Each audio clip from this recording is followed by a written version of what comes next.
خب اینم از نون بربری ما قاچش کنیم. ببینیم که چی در اومده. عجب نونی در اومده، نون نرم. قشنگ میتونیم ببینیم که چقدر نرم و لطیفه. خیلی خوب در اومده. بفرمایید چه نونی در اومده با نعنا و پنیر. خیلی میچسبه. امیدوارم که شما هم تو خونه بتونید این نون رو درست بکنید. من که تو آمریکا تونستم بربری درست کنم، 100% شما هم میتونید این بربری رو درست بکنید. خب برای درست کردن نون بربری ما احتیاج به این موادها داریم. خمیر مایه داریم 25 گرم، نمک داریم 30 گرم، شکر داریم 50 گرم،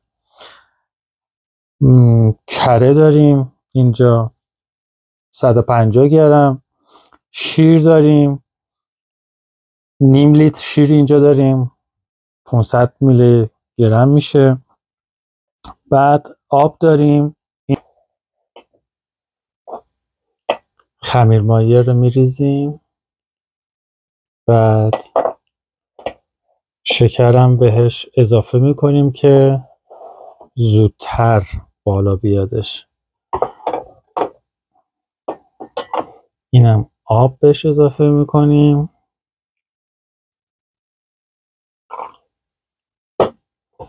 همش میزنیم. این باید یه مقداری باشه، یه 10 دقیقه باید باشه تا بیاد بالا. آب ما ولرمه، باید ولرم باشه این آبش. خب این حالا میذاریم یه 10 دقیقه باشه تا این خمیر مایه ما بیاد بالا. 10 minutes later. خب اینم از خمیر مایه ما. به چه وری اومده. اینو حالا قاطی میکنیم. اینو قاطی کردیم. حالا توش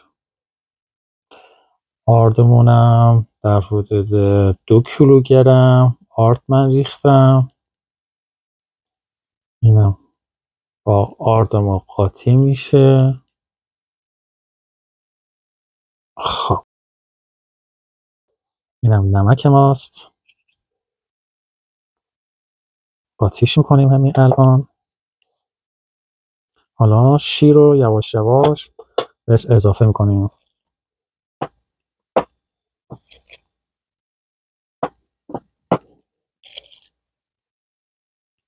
این قشنگ باید قاطی بشه، برز بیاد. وقتی که تموم شد قشنگ باید آرد و شکر و نمک رو که قاطی کردیم همشون باید با هم دیگه قاطی بشن.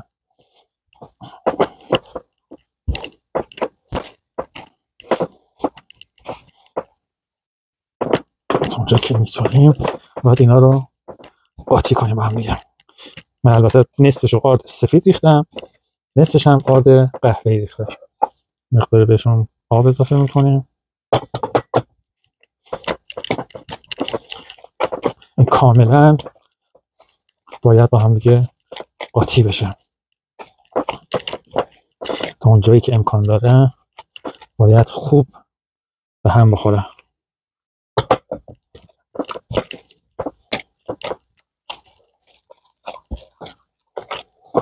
خب اینم از این.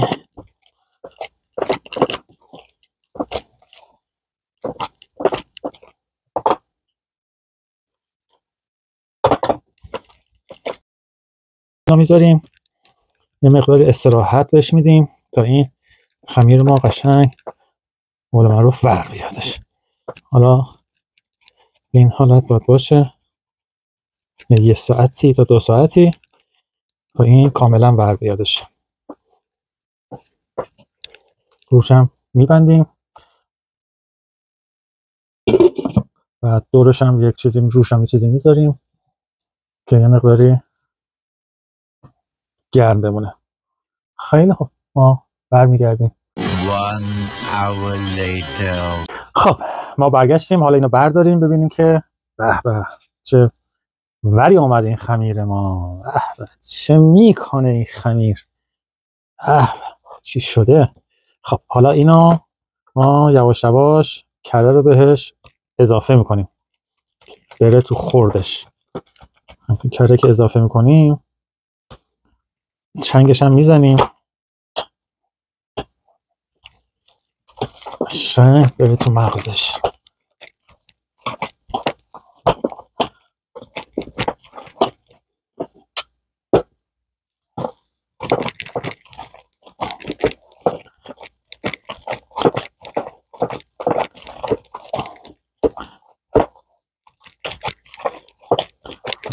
بله این باید قشنگ مشت کنیم دوباره تمام مواداش قاطی بشه با این کره که ما زدیم.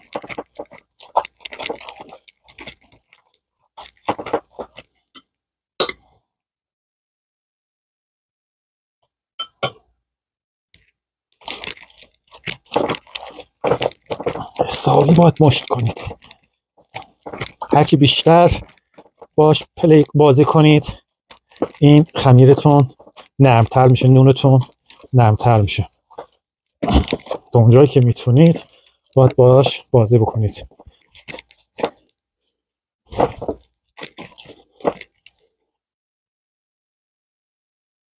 خب اینجا رو یه مقداری این سطح ها مقداری کره میمالیم. حالا یه دونه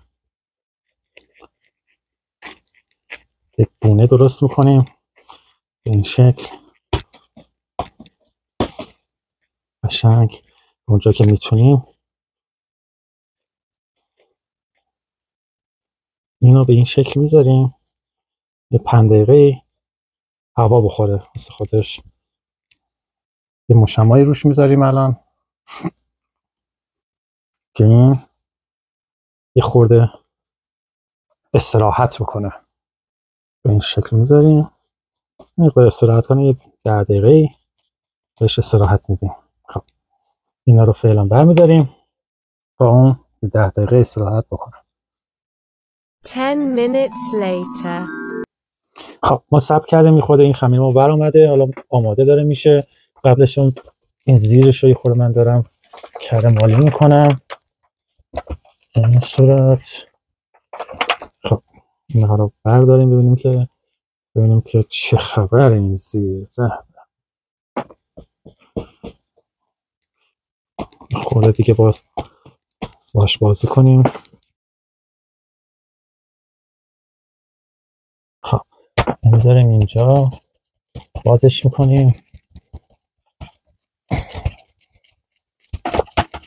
به این صورت.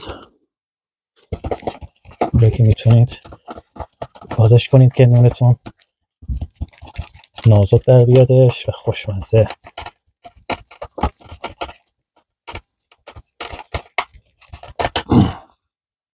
اینم از زردی تخم مرغ ما، یه مقداری بهش شیر اضافه میکنیم با زردی تخم مرغ یه مقداری باید قاطی بشه به این شکل.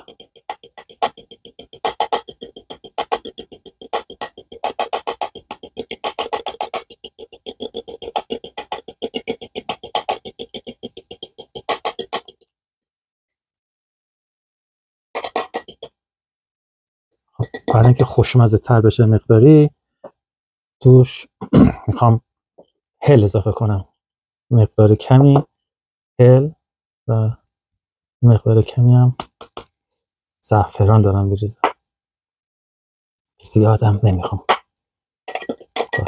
زعفرانش زیاد بشه. خب حالا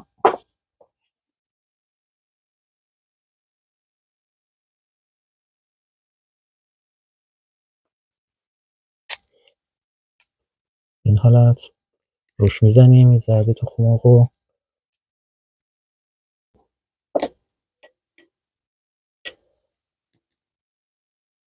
چنگ بازش میکنیم. حالا مثل بازاری، بربری بازاری خط میندازیم. عجب بربری در بیادا. روش هم حالا سیادونو با کنجد اضافه میکنیم. خب این آماده شد برای رفتن داخل فر. میذاریم تو فر، برمیگردیم سرخ شدهشو نشون. این میذاری هر چند وقت یک بار باید نگاه بکنیم ببینیم که نون سرخ شده برشته شده یا نه. این مثلا دیگه الان آماده برای برداشته. این دیگه نزدیکه، هر چند وقت یک بار یه نگاهی باید بکنیم. بفرمایید نون و پنیر و سبزی.